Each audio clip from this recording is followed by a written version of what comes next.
Salut à tous. Imaginez le groupe Daesh organisant un salon de l'immobilier à Paris. Le but, proposer aux Français musulmans de venir s'installer en Syrie ou en Irak. Eh bien, figurez-vous que Israël organise aujourd'hui, dimanche 8 septembre, un salon de l'immobilier à Paris, en plein cœur de Paris, près des Champs-Élysées.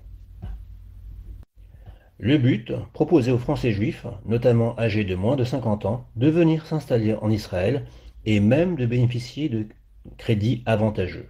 Intéressé par faire le grand saut qui changera votre vie, nous allons vous accompagner main dans la main durant toutes les étapes et même après votre arrivée en Israël. Et depuis plusieurs semaines, des militants pro-palestiniens ont tenté de faire annuler l'événement en faisant pression sur l'organisateur, les salons Hoche, en croyant naïvement qu'en appelant les salons Hoche, l'événement serait annulé. Or, il suffit de se renseigner sur les salons Hoche et sur son histoire pour comprendre que c'est un lieu d'organisation de groupes israéliens, de groupes juifs depuis beaucoup d'années. L'endroit est d'ailleurs présidé par une Française résidente à Tel Aviv et dénommée Osnat Oulo. La particularité de l'endroit, eh bien, figurez-vous qu'un certain Emmanuel Macron avait été invité là-bas, sur place, en 2016, avec Brigitte Macron, à l'invitation de la Fondation France-Israël.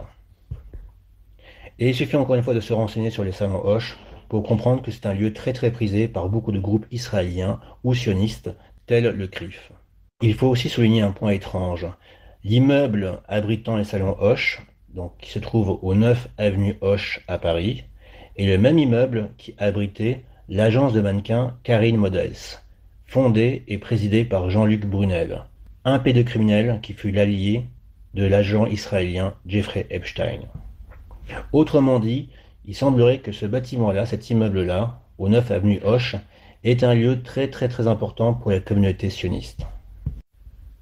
Et malheureusement, les militants pro-palestiniens de France, notamment ceux de la France Insoumise et de la Ligue des droits de l'homme, préfèrent défiler gentiment à l'autre bout de Paris aujourd'hui même en soutien à Gaza, plutôt que d'aller confronter pacifiquement les salons Hoche et l'agence juive pour Israël qui organise ce salon-là.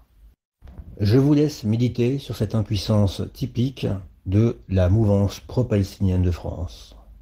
À bientôt. Ciao.